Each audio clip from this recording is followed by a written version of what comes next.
Hello students and welcome to easy engineering concepts. और आज के इस वीडियो लेक्चर में मैं बात करने वाला हूं वाटरफॉल मॉडल के बारे में, जो कि सॉफ्टवेयर इंजीनियरिंग का एक बहुत ही इंपॉर्टेंट मॉडल है। और आज की इस वीडियो लेक्चर में हम देखने वाले हैं वाटरफॉल मॉडल के एक्सप्लेनेशन, डायग्राम, उसके एडवांटेजेस और डिसएडवांटेजेस। तो चलिए वीडियो को शुरू करते हैं और सबसे पहले देखते हैं वाटरफॉल मॉडल की डेफिनेशन। तो it is also known as linear sequential life cycle model. इस मॉडल को linear sequential life cycle model भी कहते हैं, क्योंकि इसमें जो भी फेजेस हैं वो एक ही सीक्वेंस में होते हैं। सिक्वेंशियल फेजेस होते हैं इस मॉडल के अंदर। आई मीन इस मॉडल में कोई भी ओवरलैपिंग नहीं होती। Output of first phase is input for another phase. It means कि जो फर्स्ट फेज का आउटपुट है वही सेकंड फेज के लिए इनपुट है।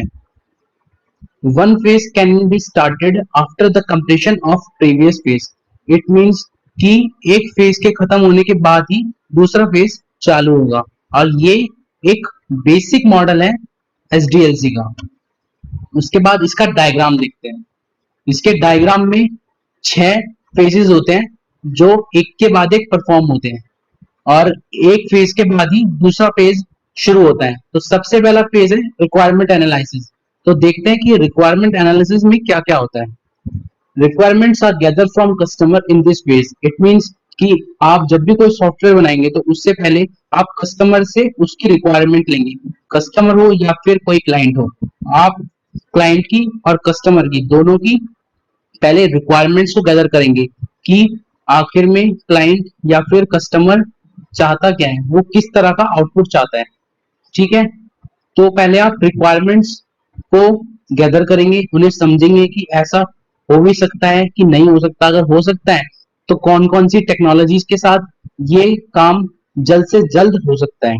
ठीक है, देन सेकंड है SRS is prepared on the basis of requirement. अब जो भी रिक्वायरमेंट्स कस्टमर या फिर क्लाइंट हमें देता है, हम क्या करते हैं, सबसे पहले उसको एक डॉक्यूमेंट में लिख लेते हैं, सारी की सारी हमारी रिक्वायरमेंट्स को। तो उस डॉक्यूमेंट को कहते हैं एसआरएस, यानी कि सॉफ्टवेयर रिसोर्सेज सॉफ्टवेयर। ठीक है, या फिर स्पेसिफिकेशन, सॉफ्टवेयर रिक्वायरमेंट स्पेसिफिकेशन। अब उसके बाद हम मूव करते हैं सिस्टम डिजाइन के पे। तो सिस्टम डिजाइन का मतलब है कि once requirement are final, then design, database design and other software architectural related tasks are performed. It means कि सबसे पहले रिक्वायरमेंट फाइनल होती है। जब रिक्वायरमेंट फाइनल हो जाती है तो उसके बाद ही रिक्वायरमेंट के बेसिस पे डिजाइन बनाया जाता है। डिजाइन मतलब यूजर इंटरफेस, की जो हमारा फाइनल प्रोडक्ट होगा उसका व्यू किस तरीके का दिखेगा। उसके बाद डेटाबेस डिजाइन करते हैं। डेटाबेस डिजाइन इसलिए करते हैं कि यूजर का एक्चुअल डेटा भी हमारे पास स्टोर होना चाहिए। तो हम डेटाबेस में एक्चुअल डेटा को कैसे स्टोर करेंगे। और उसके बाद software architectural related task. It means कि जो सॉफ्टवेयर बनाने के लिए जो भी कोड यूज होगा, आई मीन जो भी प्रोजेक्ट बनाने के लिए जो भी प्रोग्रामिंग लैंग्वेज यूज होगी, उस रिक्वायरमेंट को फुलफिल करने के लिए कैसा स्ट्रक्चर सही रहेगा, मतलब डेटा स्ट्रक्चर कैसा होगा। ठीक है, देन उसके बाद third phase implementation. In this phase coding part is performed using any programming language.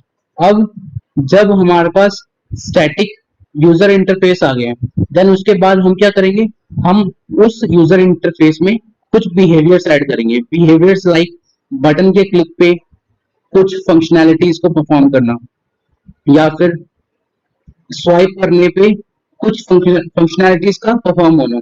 तो ये सब पार्ट हम इम्प्लीमेंटेशन फेज में करते हैं, जो किसी प्रोग्रामिंग लैंग्वेज की हेल्प से ही किया जाता है। ठीक है, देन उसके बाद टेस्टिंग। जब एक बार सिस्टम की डिजाइनिंग हो चुकी है, इम्प्लीमेंटेशन हो चुकी है, देन उसके बाद जो टेस्टर्स होते हैं वो फाइनल प्रोडक्ट की टेस्टिंग करते हैं कि जो अभी तक बना है, जो भी प्रोडक्ट अभी तक रेडी हुआ है, उसमें कुछ इश्यू तो नहीं है। और वो इश्यू तब तक डिटेक्ट करते हैं जब तक कि 100% सॉफ्टवेयर फेल प्रूफ ना हो। और फेल प्रूफ सॉफ्टवेयर को रेडी करने के लिए बहुत सी टेस्टिंग टेक्निक्स ऑलरेडी अवेलेबल है, like alpha testing, beta testing and unit testing. और एक चौथी टेस्टिंग भी होती है, ऑटोमेशन टेस्टिंग। तो टेस्टिंग की हेल्प से प्रोडक्ट को फेल प्रूफ और एरर फ्री बनाया जाता है। और जब टेस्टर्स एप्लीकेशन को पास कर देते हैं कि अब एप्लीकेशन में कोई भी बग नहीं है, system is 100% fail proof, then software release in market for use by people. Then software को मार्केट में रिलीज कर दिया जाता है ताकि जो इस सॉफ्टवेयर के एक्चुअल यूजर्स हैं वो इस सिस्टम को यूज कर सकें। ठीक है, काम यहाँ पर खत्म नहीं होता है। उसके बाद आता है मेंटेनेंस। मेंटेनेंस में क्या होता है कि कस्टमर जब हमारी एप्लीकेशन को यूज कर रहा है तो वो अपनी फीडबैक भी देता है। अगर वो अपने अच्छे फीडबैक देता है तो हम क्या करते हैं, हम उसके अंदर extra capabilities, extra functionality add करते हैं उस एप्लीकेशन में, ताकि यूजर को ज्यादा से ज्यादा कन्वीनियंस हो। अगर यूजर का फीडबैक नेगेटिव आता है तो हम फिर ये सोचते हैं और इस चीज पे काम करते हैं कि जो फीडबैक है उसको अच्छा कैसे बनाया जाए, या फिर इस ऐप को यूजर के लिए ज्यादा से ज्यादा कन्वीनियंस कैसे बनाया जाए। ठीक है, तो ये है एसडीएलसी मॉडल के 6 फेजेस और उनकी एक्सप्लेनेशन। अब हम बात करते हैं इस मॉडल के एडवांटेजेस और डिसएडवांटेजेस के बारे में। तो सबसे पहले देखते हैं एडवांटेजेस। तो एडवांटेजेस है, it is simple and easy. मतलब ये मॉडल बहुत ही इजी है और सिंपल है, इसमें आपको याद रखने जैसा कुछ भी नहीं है। अगर आप इसको एक बार ही समझते हो तो आपको इजीली समझ में आ जाता है कि कौन से फेज के बाद कौन सा फेज एग्जीक्यूट होने वाला है और उसका क्या यूज है। देन उसके बाद सेकंड पॉइंट है इजी टू मैनेज। अब जो सॉफ्टवेयर इस मॉडल से बनते हैं उनको मैनेज करना बहुत ही इजी होता है। Third, work well for smaller projects. जो प्रोजेक्ट छोटे होते हैं उन प्रोजेक्ट्स में ये वाटरफॉल मॉडल बहुत ही सही तरीके से काम करता है। ठीक है, रिजल्ट्स आर वेल डॉक्यूमेंटेड। और इस मॉडल का यूज तभी होता है जब जो हमारे पास रिक्वायरमेंट्स हैं वो रिक्वायरमेंट्स हमारे पास डॉक्यूमेंटेड हो और फाइनल रिक्वायरमेंट्स हो। देन आते हैं इसके डिसएडवांटेजेस पे। इसके डिसएडवांटेजेस है रिस्क एंड अनसर्टेनिटी। मतलब कि एक फेज कंप्लीट होता है तभी दूसरा फेज चालू होता है, और अगर बीच में कुछ इश्यू आ जाए तो हम इस मॉडल में दूसरे प्रीवियस फेज पे वापस नहीं जा सकते। हमें फेज को लास्ट तक कंप्लीट करना होगा, देन उसके बाद ही हम दोबारा से इस फेज को चालू कर सकते हैं। ठीक है, अब आता है not for big and complex projects.